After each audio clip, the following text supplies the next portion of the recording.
just to point out to all of you, all those beautiful people in the back row are here to help out. So if you have questions, please look around and make eye contact and what we're trying to talk about. So the goal here is to lay down a strong foundation for the sort of computational tools that are really in doing and computing with science in some sense. And so to that, we're going to talk about the shell a bit, because that is sort of the base on which everything builds. We're going to try and teach you some Git version control. It's one of the greatest things ever. Tab completion is the greatest thing, but version control is next, I think. And so a bit about that. And then also teach you a bit about Python and some HPCC workflows. What we really want you to get out of all of this is not, oh, I learned Python, oh, I learned Git, oh, I learned the shell. What we really want you to learn from this is how to build workflows that are reproducible and documented, so that when you do something to write on a paper and then you go forget about it for 2 months while it's under review, you can come back and know what you did, and to build your software in a way that you can make sure that it works, and you have well documented what happened, and so if things break, you can go back to when they worked once. And also in terms of programming, how to compose good programs, right? How to take a big, hairy, complicated problem and how to break it into smaller pieces, so that you can make sure that each piece works, and then build the whole thing so that it's structured well. And then on top of that, tomorrow we're going to talk a bit about how to use some of these HPCC resources you have to automate your data analysis and kind of business. So just broad introductory to what we want to accomplish here. If you've gone to the course website, which is on the left screen, there's a link to it. You scroll down past the setup, past the virtual machine, Etherpad page. It's also there. So get to whichever of these is looking to be. And so the handy thing about this Etherpad is that it makes it easy for us to post links, so that all of you can get them, so you don't have to type them. Right? Copy and paste also is awesome. So every one of both of these. Good. Okay. So how about everyone to test installation? We'll see how many things explode. Can you open up Git Bash? So everyone has followed the installation instructions, has Git Bash installed, or you're on a Unix-y system and have a shell. Let's try out the post-its. If you've got a green one, if this is a problem, put a yeah, green is good. Yeah, okay. Okay. We get a little bit of help. So one of my helpers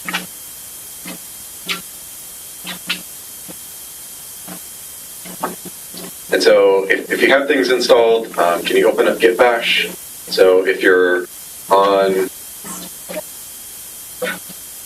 Mac or Linux, that's going to be opening up a terminal.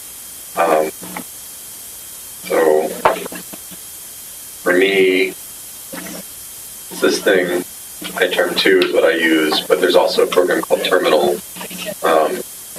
Terminal is fine. Terminal's fine. iTerm has prettier graphic. This has anti-aliasing fonts better. It interacts with my neuroses better. So, Terminal's great. And once all of you are here, if you would type IPython notebook and hit enter, and this should do some stuff. And hopefully,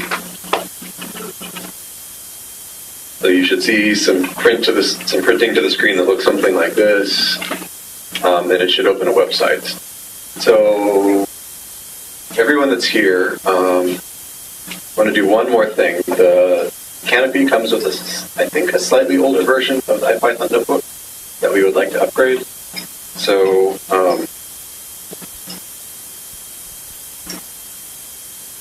Canopy, don't look at my desktop.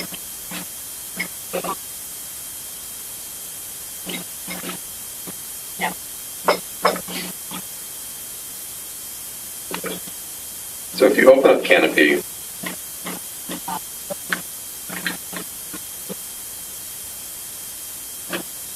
and you wait for the spinny beach ball of death to do its thing, you should get a screen that looks sort of like this. I want you to click the package manager.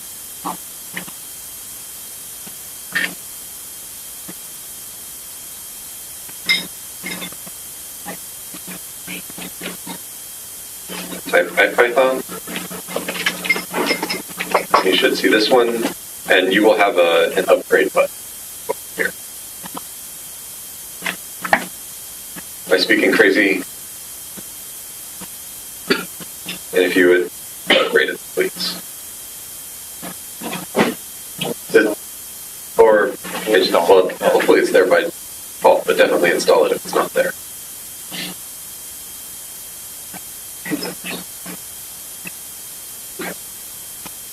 So just to give you some context of what's going on, Canopy is what's called a Python distribution, which means that it has the standard Python interpreter, but it also has a large amount of scientific tools, libraries built for Python that come pre-installed and compiled for you, so you don't have to spend the afternoon compiling NumPy and SciPy and BLOS and LaTeX and whatever. And so this just gets things up and running much faster and controls the environment a little bit for us, so we spend less time debugging your weird install environment. And we can only debug the weird Canopy install environment. So, the way it is.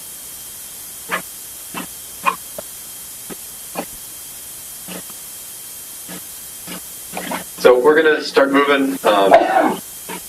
This stuff may continue to install in the background, but we can start moving ahead and stay on schedule. So if you can go to the website for the class, if you have this convenient, great. If not, I will post it. Sweet. Copy.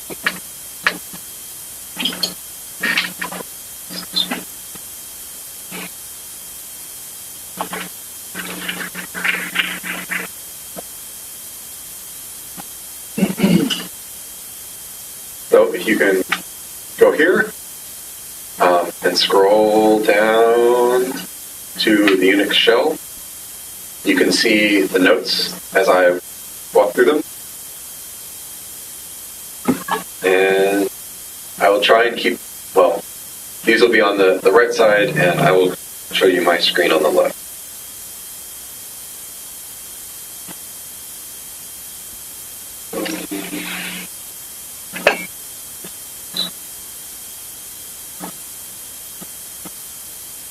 So, Unix Shell.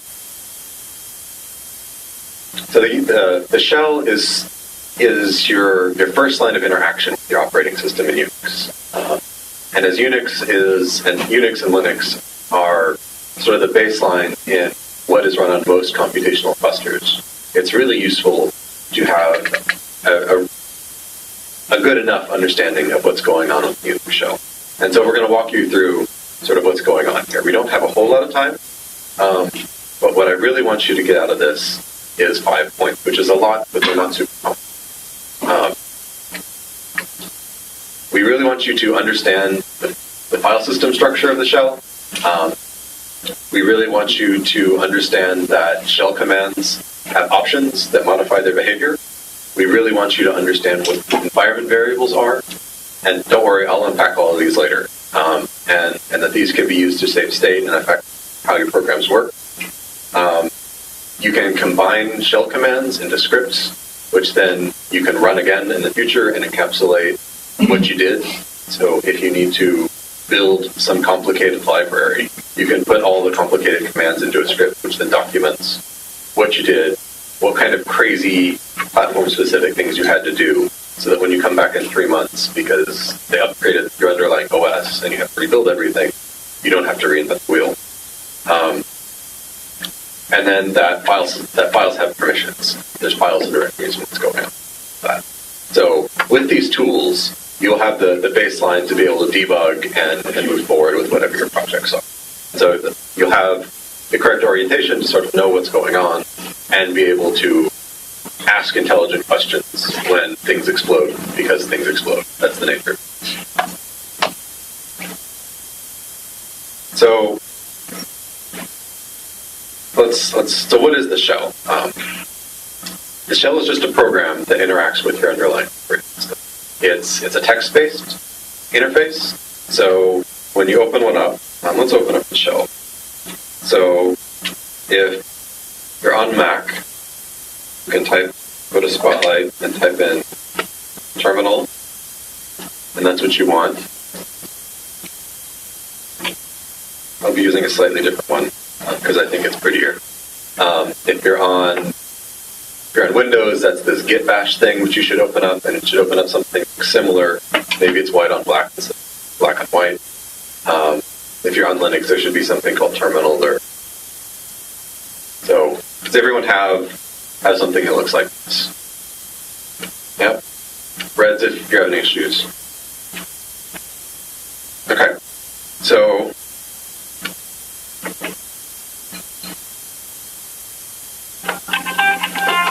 let's do our first example. Oh, this is the wrong way.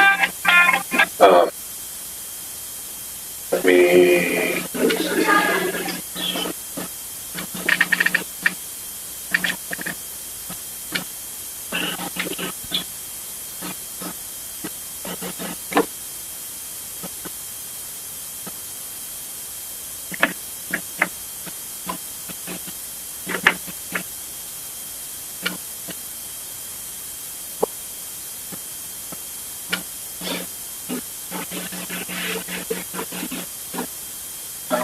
First thing I want you to do is to go to your terminal, type git, which is a program, and give it the command clone, and then go to the course repository and copy this thing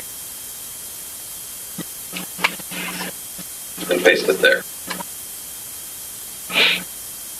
Okay. And type enter, and it should start doing some stuff.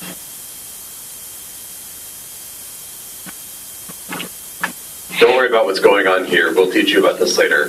But what's going on is we are grabbing all the course material somewhere up on the interwebs, and we're putting them on your machine.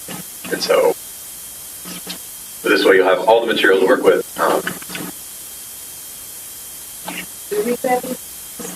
So what this is, it's called a Git Repository. As far as you're worried about it, we're grabbing a directory structure that Ariana and I have created that has exercises and the course notes and a bunch of information that will be useful for you. Permission denied. Okay, can I get some helpers? Yeah. One more up here. Okay, so hopefully everyone has something working. And so what happened is we've cloned this repository. We'll explain these words later. But you now have a directory present. And so back up. So the file system in Unix is a tree structure, which means you have directories, which can contain files, and they can also contain additional directories, which contain files and directories and on. And so you should think of the file system as this tree that contains all of your data and whatever, so the whole operating system is contained in this file tree. And so it's really useful to be able to navigate and get around this. And so the first thing we want you to do is to change directories. Right? So you need to be able to get to different places. So you should be able to type in cd, and there should be a directory 2013-09-16-ISI. For Carpentry? Yeah. Yeah. All right.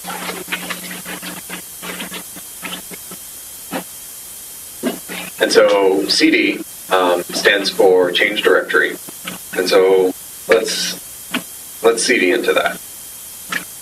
Your prompt here is probably not quite as colorful, but don't worry about that. So let's start with a very basic command. A very basic command is echo, which probably does something clever, like echo whatever you type back. So for our first example, let's type in echo hello world, because that's everyone's favorite first program. And so it should echo back to you something out. And so what's going on is it's sending, echo is taking the commands given to it, hello and world. Notice that all this is text, so the root is processing text. And it's returning it back to you on what's called the standard out, which is the standard way that the system returns back textual return, which then gets displayed to the screen. So other things, you need to know where in the file system you are. And so there's a command for that called pwd, which stands for print working directory. And if you type that in and print it out, it should show you crudely where you are. And so what this is saying is that on the far left, you have this slash, which means that's the root directory. This is the very beginning of your file system. And then there's a directory called users in my case, and then Terry10 because that's my username. And then this directory 2013-09-16-ISI. And so if we want to look around and see what's in there, there's a command called ls, which cleverly lists files. And so if you type ls, you should see something that looks like this. There's this makefile thing, and a bunch of underscore things, and this index.html. So everyone sees these files read if you're having problems? So in here, there are a couple different things. There are different file types. So there's a command for creating an empty file called touch. So we can touch something. So touch test file. And it should, and if we type ls now, we can see that there's this new test file thing. And we can get rid of files by removing them with the command rm. We type test file. We do an ls, and it's gone. Right? So we can create and delete files. And we've showed you how to change directories. Now, let's go in a little bit further. Let's go, the notes are wrong. Let's go into lessons. And then type a slash and type shell. And so what we're doing here is, there are two pieces here. So lessons, which you can see right here, is a directory. And so if we cd into lessons, and then ls, somewhere in here is a shell directory, which we can then cd into shell. And there's some stuff there. And likewise, we'd start it off here. You can go to what's called a relative path, which is from right here. I want to go to lessons, shell. All of the pieces are there. So That means, so what's going on is you can now go to multiple, you can reference directories that are multiple layers. So now we can start referencing things that aren't in our current directory. We can reference things from somewhere else. Yeah, question? Yes. So there are a couple wildcard commands. There's a couple special terms in terms of referencing directories. One is dot, which means here. So I can type ls and it'll show me the directories, and I can type ls dot, and it also this is just a reference for right here. There's also another one that's dot dot, which is one back. So back up a directory. So you see in this case now, it gets us to the topic of arguments. So ls can take an argument, which is the path to where I want to display a directory's contents. So in the first case, we typed ls dot, which is here, and it shows me the same stuff that's right here.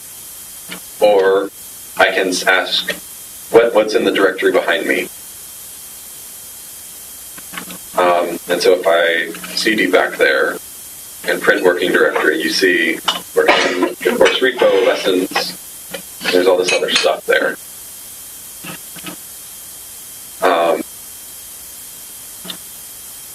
Shell.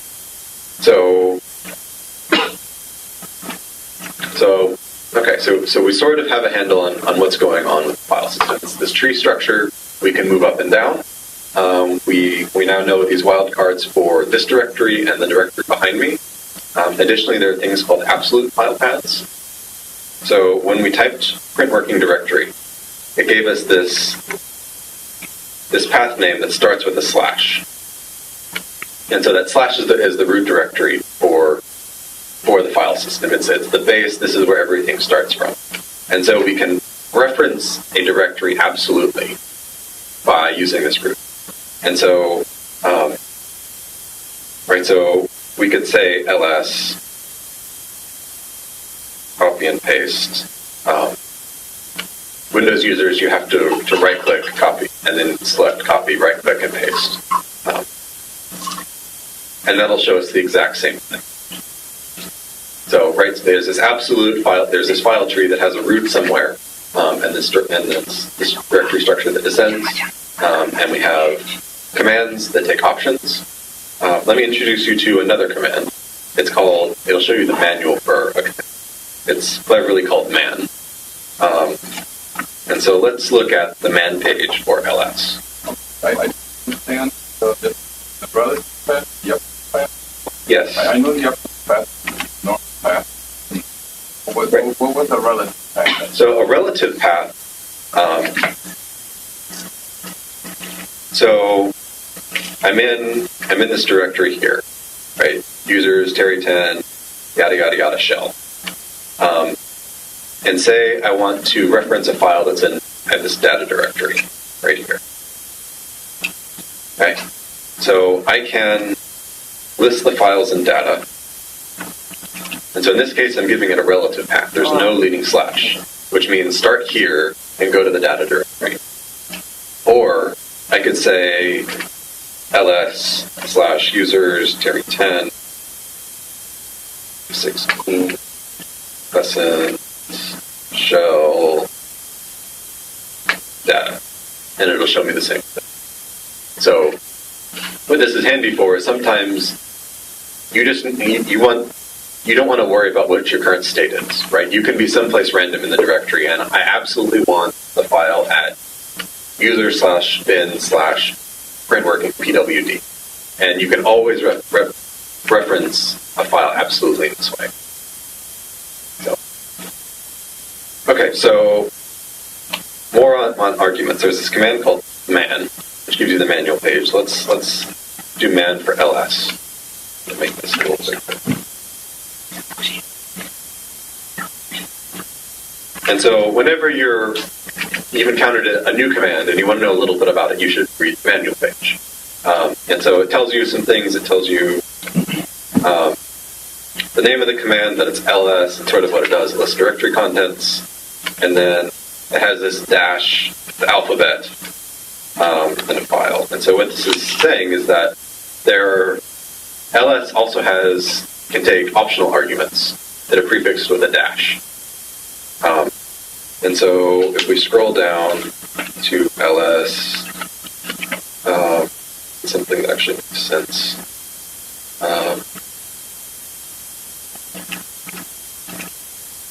For this one, ls-l, lowercase l, it gives you the long format. Okay, so what does that mean? Let's do an ls-l. And so now it's giving more information about the files in my current directory. So there's this rwx thing. It's telling you Terry10, that's the user that owns these files, and then some other stuff. There looks like a date, so maybe that's when it was created or modified or something. And then again, the list of files.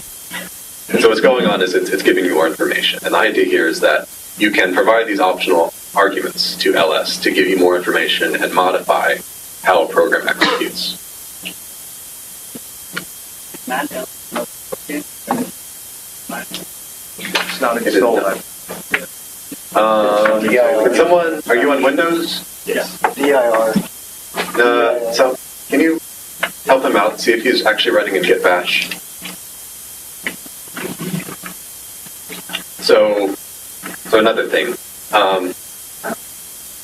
Windows, so here we're talking about the Unix command line environment, Unix Shell. Windows has one that's slightly different, that has slightly different commands. And in that case, the command for listing a directory's contents is ls in Unix. The equivalent command for Windows is called dir, dir. So that's just for context what's going on. The idea is that there are multiple shells here. So we talked through full and relative paths. We started mentioning shortcuts. You can open the manual page. Oh, yes. So you're in the man page, and we're stuck. So the commands for getting are on a man page. Thank you. These my fingers know these things that my brain doesn't. To navigate. So the shell was invented before mice and whatnot. And so they're all keyboard commands for navigating. So in the shell, if you want to scroll down, the command is J, because what other character would you use? And the command for going up is K, because it's right next to J. And then if you want to get out, command is Q for quit. That one at least makes sense.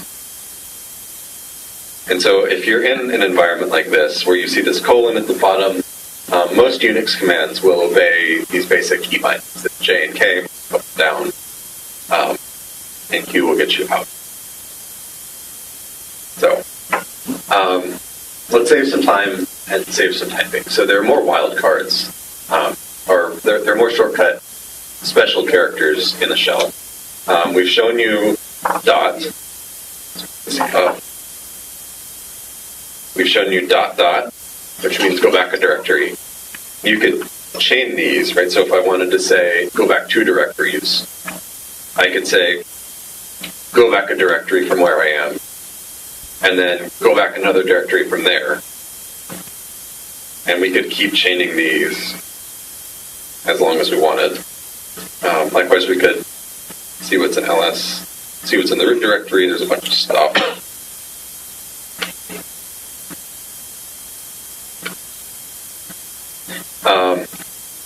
There's also the tilde key refers to your home directory. So, okay, so what's your home directory? When you open up a shell, it will put you in a directory that belongs to you and you can modify things. And everything starts from here. This is your home directory. So if I was to open up a new shell and type print working directory, right, where am I? It'll tell me I'm in users Terry10.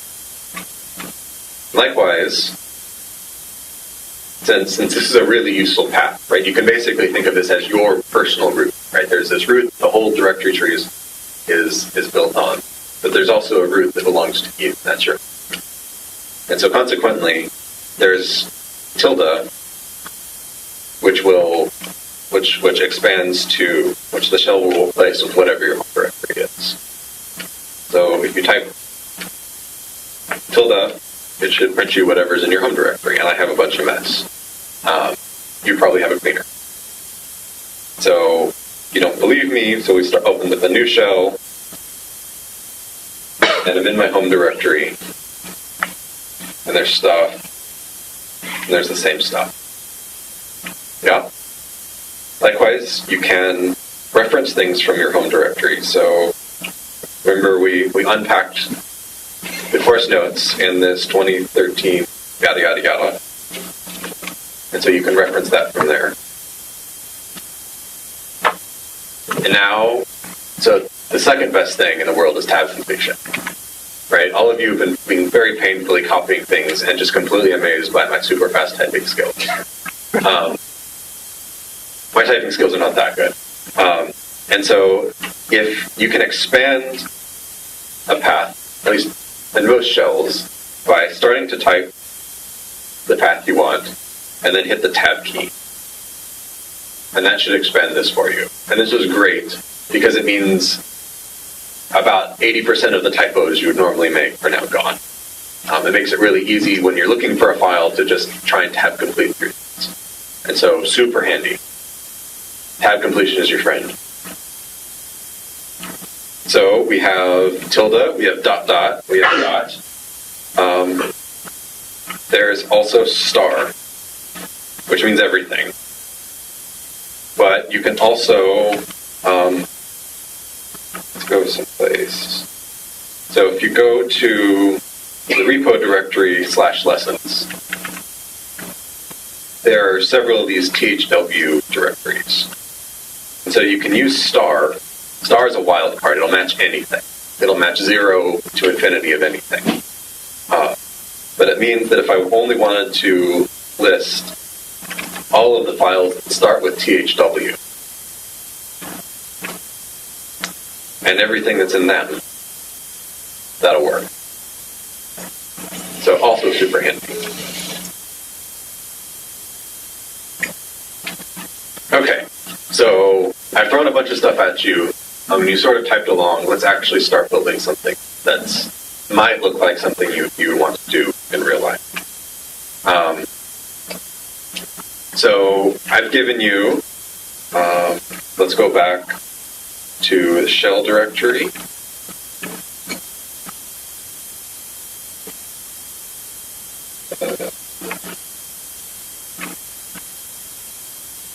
So go back to the shell directory. You'll see these files.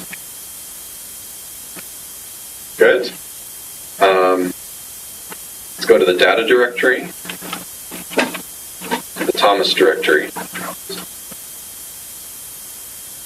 And so what we've given you is a set of data for people measuring cochlear implants. So this is, for whatever reason, the part of your inner ear that helps you hear things is broken, and we can actually build fake ones that work and connect to your brain and do magic.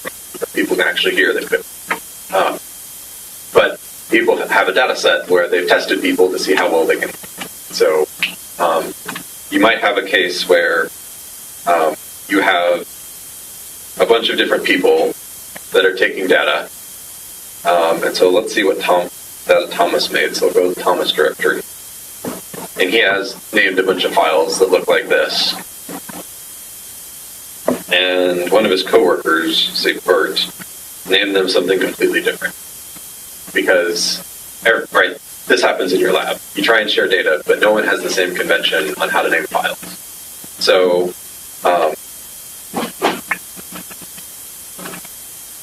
so in each of these, back to Thomas, so this lists all the files. I'll teach you another command. It's called less. So you can imagine that if you wanted to look at a bit of an amusing Unix history lesson, once upon a time there's a command called more. And more would show you more of the file. So instead of just listing it, you would type more, and it would actually show you the contents of a text file. More had a bunch of limitations, and so folks decided to rewrite it and make a better one. And what did they decide to name this improved one?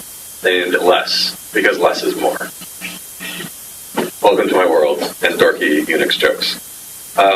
So the command is less. Hopefully that story will stick in your brain. And so let's open 2013 and see what's in. And so you should see something like this on the screen. And so there's the date things were reported. There's the subject, so this is the person that you're taking data on. Some information about who this person is. I'm not sure what CI type is, and then also, more importantly, information about the volume of the sounds he was given, range, and how good he was at picking up.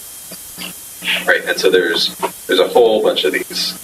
So if we look at a different one, or two, something similar, but a slightly different person. So how to get out of less. Remember we talked before about J and K being the obvious way to navigate a file. Same deal here. You probably don't have any J and K. You don't have anywhere to go because they're short files. Q will get you out of it.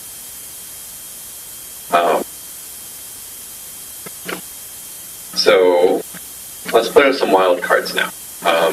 So there's a bunch of files here, right? They have a pretty systematic naming convention, which is good, right?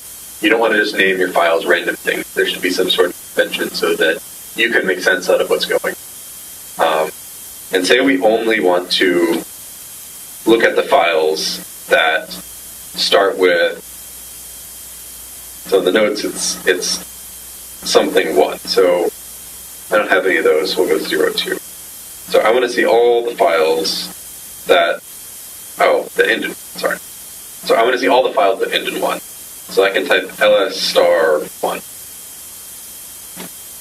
And that will show me all of the files that end in 1. All right, so you can see how these wildcards start to be useful, right?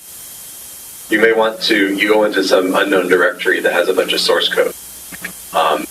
Some of them are .py files, meaning they're Python, and some of them are .c files, meaning that they're C, and there may be a README or something that ends in .txt, meaning it's just a text file, and you just want to see what's going on. And you don't want to scroll through everything, because maybe there's 30,000 data files in this directory, which could happen.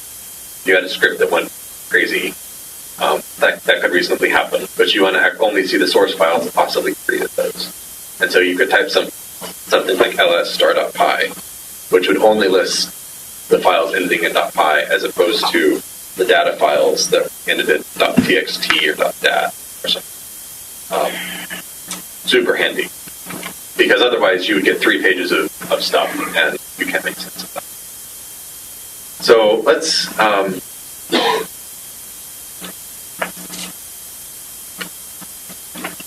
let's do an exercise. So right here.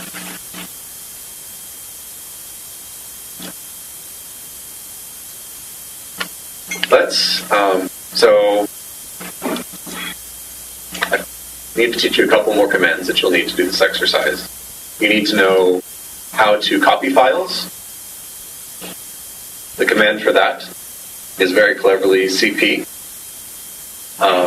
And it takes 2 arguments. One is the path you're starting from, and the path you're going to.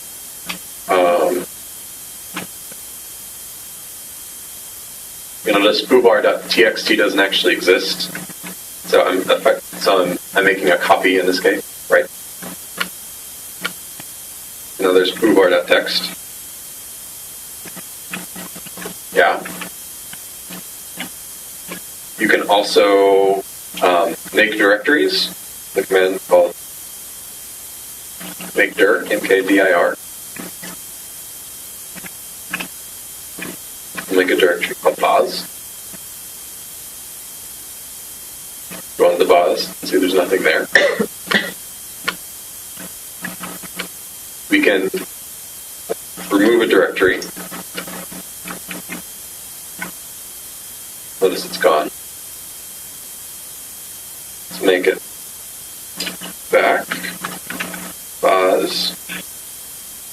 Go into pause. Who remembers how to make an empty file? Touch, right? It's like being God. You just touch something that doesn't exist, and suddenly it's there. Like you have this spark of life in your fingertips. So what happens if we try and get rid of a directory that has contents? So rm dir pause. It won't let you do it, because that's dangerous. Because if you had a directory that had something in there, and you just try and blindly remove it, oftentimes that's probably not what you want. So there's a few safety valves in Unix, not a whole lot. So we have to go to file,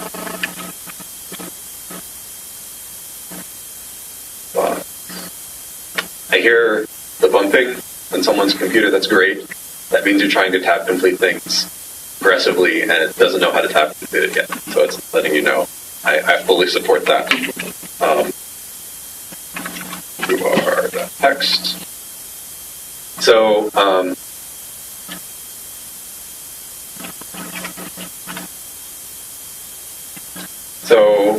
let's do this. So let's follow this highlighted example. Is that legible? Should I unhighlight it?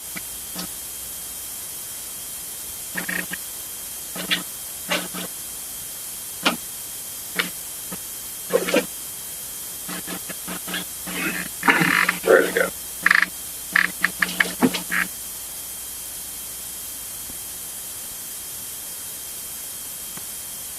Sorry, I lost it. Just wildcards.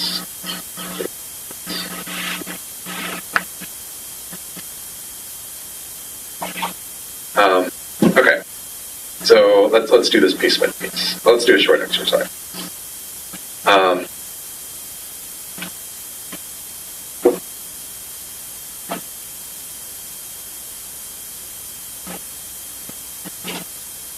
So we'll just turn you loose on this. Put up your green when you're done, and a red if you're having issues, and we'll float around. Let's start working through this a little bit together. So let's list all the files in /bin. So we know how to do that. So ls/bin. And then we would like to see everything that has the letter A in there somewhere. My /bin is pretty anemic. So I can say /bin *A*, which means something, I don't care what, and then an A, and then something. And so what this should match is only files that have an A in there somewhere. And so, indeed, there are a few things. One thing to note is command line arguments are space delimited. So if I wanted to do 2 commands,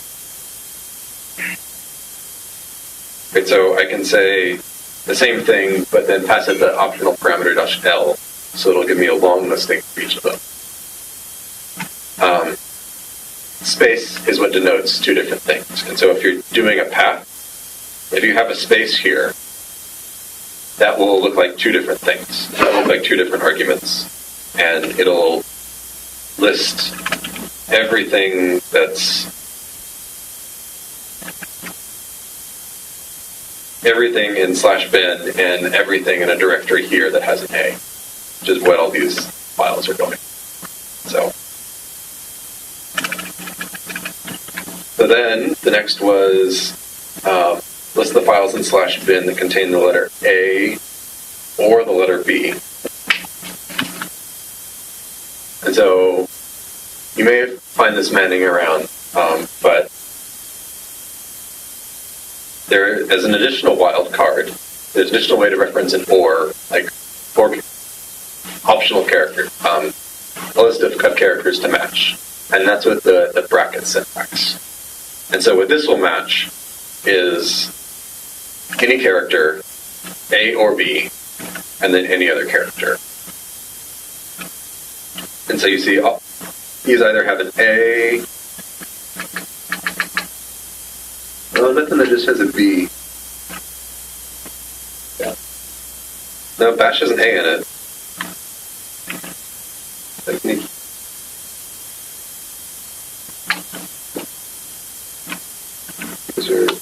So I could do the same thing, star, AB, star. Please, not too much. This is just a different, looking in a different path. And there's one that has a B but no A. Okay. And then list all the files that contain the letter A and the letter B.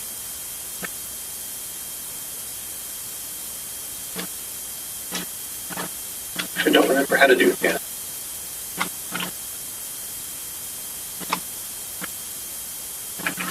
And A.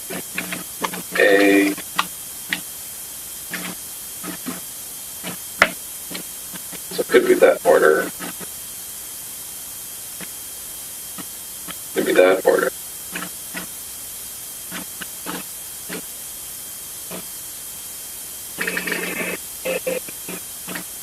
What?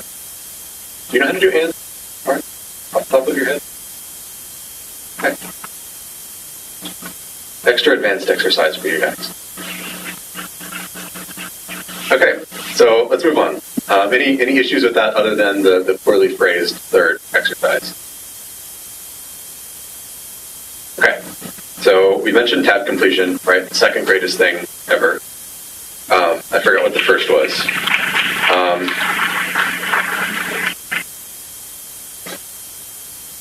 So command history. You can look at previous things you've typed because that's super helpful. You hit the up button, it will show you the last thing. And likewise, you can keep going up. You can go down. And this is really handy when you try and install something and then you forget that you don't have permissions and you need to verify. Double fight. Right. Double.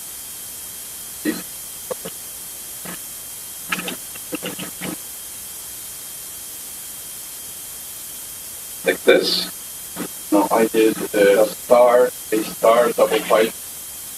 B star. Yeah. Double in. A star, A. Star, A star, double fight, star, B star. A star. Right. Star. Yes. Or and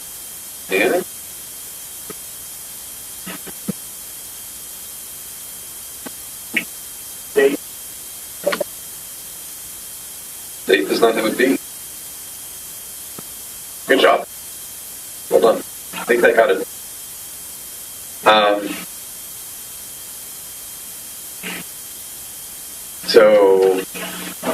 So command history. Don't worry about searching. You don't need to worry about that at this level. If you find you're doing a lot of stuff, know that you can search and ask the Google, and the Google will tell you. Sometimes you want to know where a particular program exists. So you can imagine a scenario where you have 3 different Pythons installed in your system. Or you're building the code that your laboratory uses, and you have 7 different versions installed in different places. And you really want to know when I type Python, which one am I actually talking about? Where is that? Right? So you can distinguish which actual executable you're worrying about by what its path is. And so there's the command which will tell you which one and gives you the full path. super useful, especially when you're on a new machine, and you're not sure exactly where all these commands are coming from. Maybe they have some very clever way of organizing their system, and you just don't know where things are, which is really, really, really useful. So then the question is, where does which find things, right? So I type which, well, which? Like how does which know where these things are? And so this gets to the idea of your path. So in Unix, you have what's called it's called path. You will often see it typed in all caps. But this is a list of directories that your shell looks for files to execute. Right, so Python is in that strange directory, and ls is someplace completely different, and bin is someplace else. How does it know to look through all of these?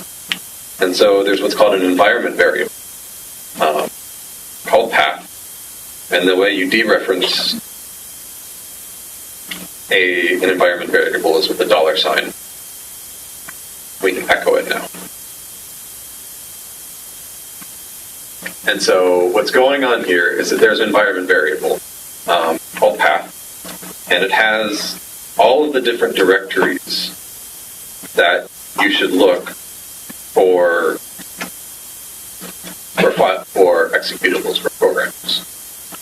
And so if a file is in your path, you can just type which or ls, and it'll find it. What'll happen is it'll look through each one of these directories in order and say, is ls in this directory? No. Is ls in this directory? No. Is ls in this directory? Yes.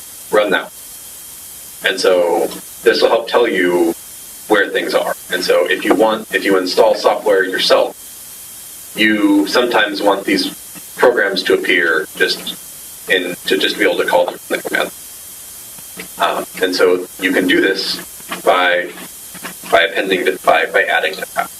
We'll talk about that. So the idea is that there's environment variables that can affect what's going on. If you want to see all the environment variables, there's a command env that will give you all of them. You see there's a whole bunch of them. So systype, and then they have handy information, right? Systype is what kind of, yours will probably say something different. Mine says Mac OS. If you're on Linux, it'll say Linux or Ubuntu or something. My favorite editor is called Vim. I like it. It's hard to use, but powerful. So, which programs, we've echoed your path. So, now let's to further beat on the idea of path. Come back to the lesson shell directory, if you would. And there should be a file hello.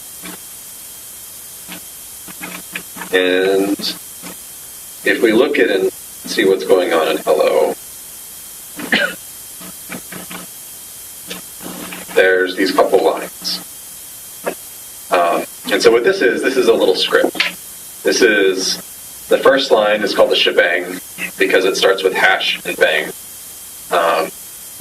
And so software folks tend to rename things, I'm sorry. The pound sign is often called hash in programmer speak, and exclamation point will be called bang because that's what it feels like, right? It's like pow, zip, something, bang. And so it's telling you which batch to use, so it's giving you the absolute path to the batch, and then it's giving you some commands that bash should use. So in this case, I think I've said this, maybe I missed it. Bash is your shell.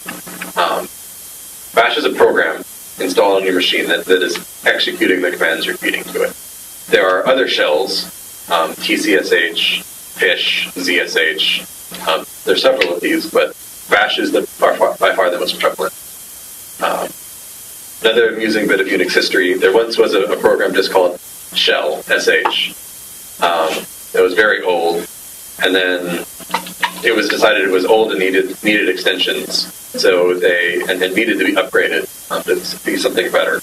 And so they invented the Born Again shell, or Bash. So welcome to Brave New World. So everything in here. So coming back to the script, everything in here is this is executable. Right. So what's going on in here is it's telling you which program to execute this with, and then the commands you should feed to. And so we could execute these ourselves, right? And they work. But it would also be really nice to execute the file itself. And so if you type bash, you can run it. That tells you hello world. But if you just tried to execute it, right? This is the program. This just should be executable. If you just try to type hello, it can't find it. It's not in your path. And this is because Unix by default excludes your current working directory from files that could be executed.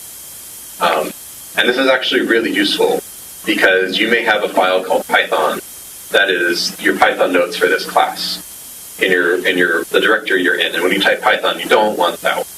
It means that you don't have to worry about only naming files in a particular directory that aren't program named somewhere else.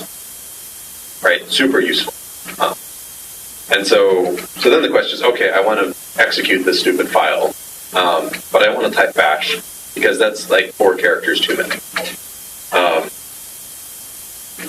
So instead, we can give a path to the file. So remember, dot means this directory. And so starting at this directory / hello, and now we can execute the file. So the thing you should remember is that there's this path idea, right? These are the places your shell looks to find programs to execute. Your home directory is not in that path. And so if you want to execute something that's in your current directory, you need to give it a better path. You need a better reference to it. You need to give it a path.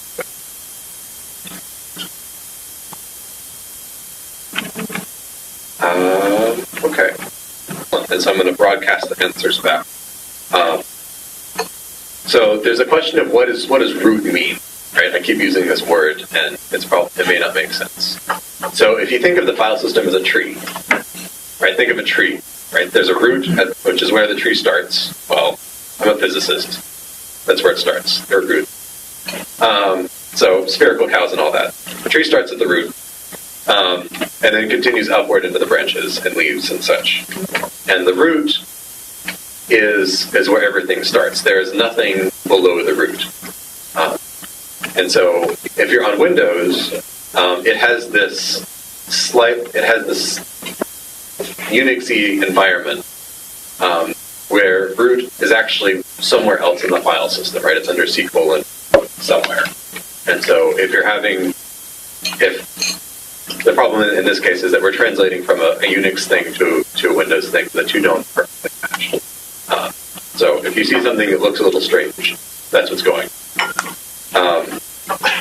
In Git Bash, if you look in your path, Git Bash actually includes dot.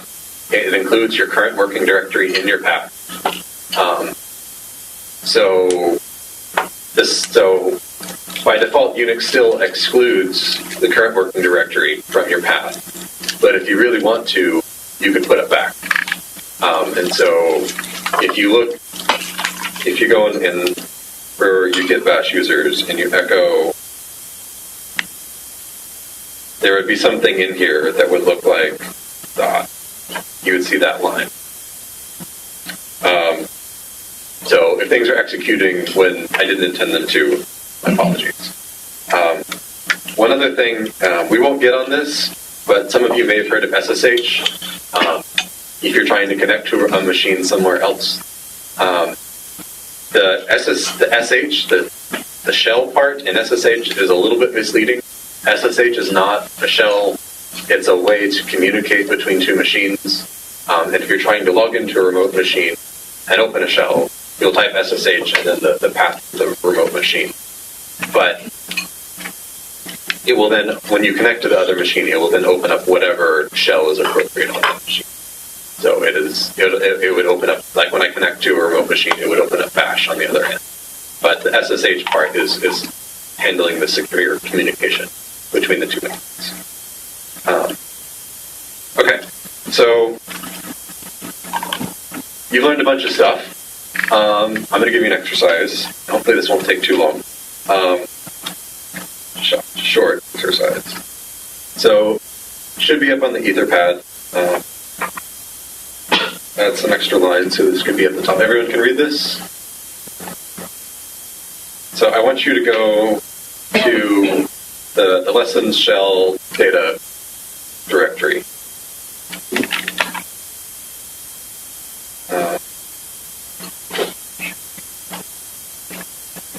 Right here. You see Alexander and Frank Richard and Lawrence and all of my best friends. And each of these directories is our data files from this Cochlear implement thing about. I want you to make a new directory called all data. I want you to copy all of the files in each of these directories into all data. And then there's a couple files in there called notes in all caps, and I want you to get rid of the notes because we don't care about them. At least for the sake of this exercise. So, ready, set, go. If you have questions, we'll be floating about.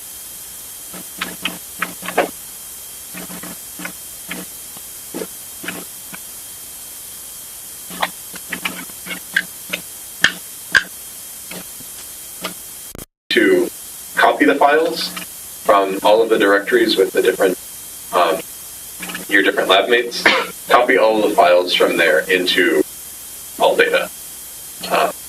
Not as opposed to copy the directories with all their files over. That's all. We're basically ready to go. Let's walk through the answer here. So if we go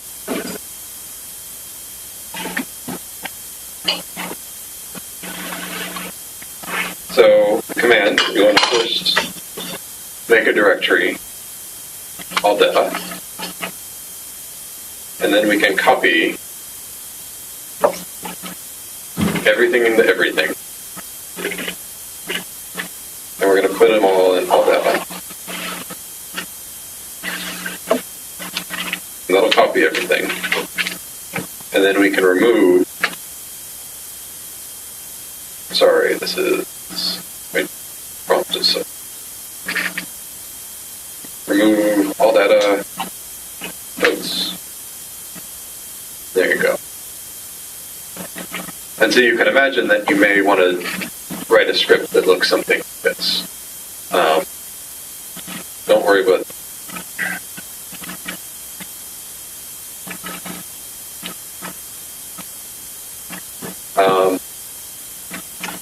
just watch for this, because I don't want you to have to deal with getting upset.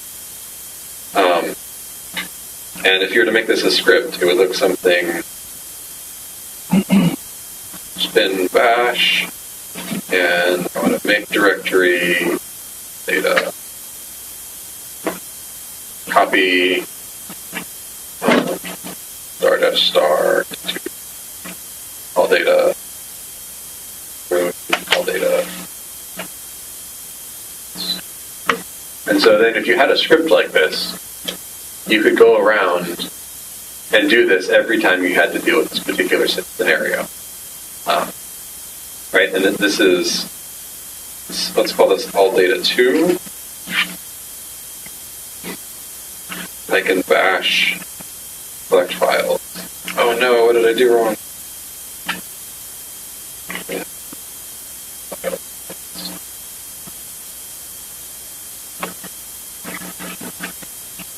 So I could run that. I'm doing this badly. And so that would then create all data 2.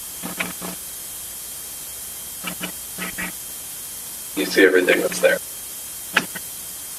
Right, so super handy.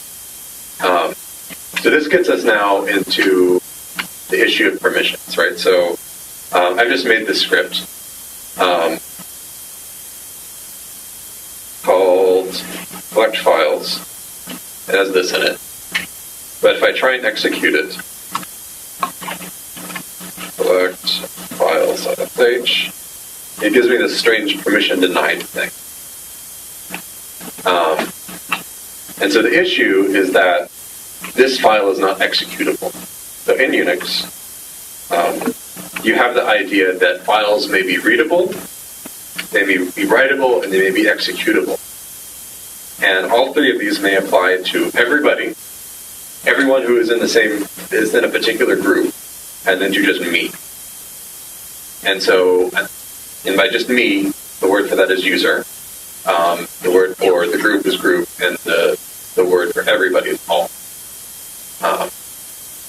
And so the issue here is if you look at collect files, and I'll just tell you that the first column is user, then group, and then world. It says it's readable and writable by me, but it's not executable. And that's why it's giving this permission denied thing. And so you may see this. You will probably see this. A bunch of you have seen this in other cases where you try and execute something and it tells you you're not allowed. That's because their permission set. And so for this particular case, we can change the permissions. So change, I don't know why it's mod. It's just chmod. And you're going to have to Google this. I'm just going to show it to you so that you know that it exists. And you can go look this up in detail when you're running. But you can change, I want to add user execute permissions to collect files. Now we look at everything. You see that this X is now here. That was not there before. What's D?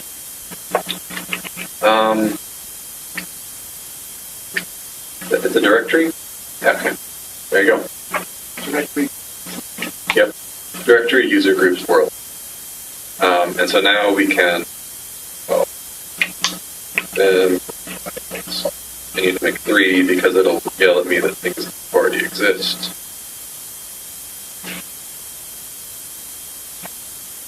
And we can collect files. And it works. So, permissions. Every file in Unix has a set of permissions that determines who can do what with it. There are users, there are groups, and there's the world. And you have separate readable, writable, and executable. So you can imagine that if you're in your group, so if you're on a shared machine with your lab, you may want everyone in your group to be able to run the scripts you've created. But you don't trust those hooligans to modify them. And so you would allow them to be able to read it and to execute it, but not write.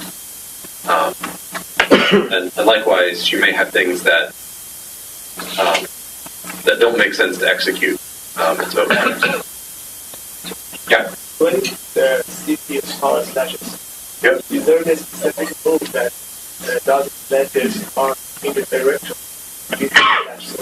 To match dot. For example, the first match dot. Oh, right. So for the file thing, Yeah. matches dot. For the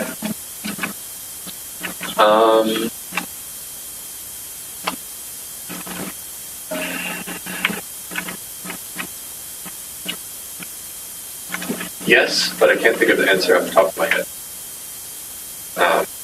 Okay, so we've done permissions.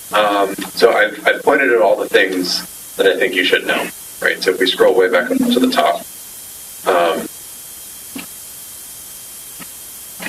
file system is a tree structure, right? I talked about that with root and relative and absolute paths. Shell commands have options, right? You've seen ls-l, for example, that will change how it works. You have environment variables, like path, that change how things happen. You can take shell commands and you can stick them in a script and run that, and that script will persist and will document exactly what you did, but also prevent you from having to figure it out twice. and then file set permissions, which dictate who can do what with them. So that's the core of the things I want you to know. I'm going to show you one last command that's super useful. It's called grep, which is a very descriptive name. What grep does, grep is not a descriptive.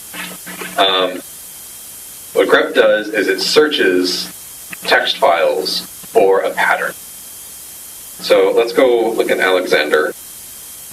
Oh, Alexander. And let's open up, let's look at this first data, 216. And so there's this subject. So say I wanted to, I just wanted a list of all of the lines that contain that contain subject, right? Like you're trying to make a list of all of the people that have participated in this code clear implant study, right? Forget HIPAA. I want the list of all the people. And so you could use a command, grep, which will search all of these files, give it the pattern to look for, subject, and then the files to look at. Start.data. And this will print out in all of the files. So by default, it tells you the file it came from, the match. My shell is set up to highlight the part of the line that matched, and then the rest of the line. So this is really, really, really useful when you're working on someone else's code base and they define a function and you just want to see, and there's a function someplace that's problematic, and you want to see everywhere it's used. Grep is really fast. You can throw surprisingly large amounts of data, at it, and it'll zip through very quickly. And so grep is super useful. So I want you to know that grep exists, and you can start using it to find things. And there's also a command called find, so there's also a command called find, which finds files. It finds things. You need to do something, or you need to find a particular file based on what it's named or some such. Find is where you want to go. And I think that's enough. I think you're dangerous now. One last thing. Because this is also handy. You can do redirection in Unix. You will see this pipe character thrown around. And by pipe, I mean this vertical line. On a US keyboard, it's just above return. It's shift / /, whichever one that is. But what that'll do is it will take everything the previous command outputs and feed it to another command. So in this grep command we just did, so it prints everything to the screen, right? And this is sort of obnoxious to scroll through. I could take all of that and pipe it to less. And so what this is going to take is it's going to take everything that grep, this first part of the command, outputs, and then shove it to the right on left. And so what we now have is something we can scroll around. Right, so, and this is really nice. I find I do this a lot where I'm looking for some really common phrase in all my logs that shows up 13 bajillion times. But then within there, I only want, there's some searchable, very searchable string. Like I only want prints. And so I can find all the prints instances in those logs. So super handy. Yeah. So I've used grep to grab certain files in a folder that have certain extensions, but I've never used it in this sort of scenario where grep was able to go to a specific line, yeah, and then take the information on that line. I don't know, is there something special about where subject is located in the file that enables it to just take, Right. that So the default behavior of grep is to search for a pattern in text files. Grep also has a million different options. So if you look at man grep, it just goes on for years. So grep is amazingly configurable, super powerful. You can do anything. You could probably write your thesis in grep if you had a sufficiently long grep line. But grep by default search for text. And so that's, I think, the best way to do it. So I think you're all dangerous. I've given you a bunch of knives. Go cut things up. If you have time, there are more exercises in the notes that are worth looking through, but I think we've given you the core of what you need.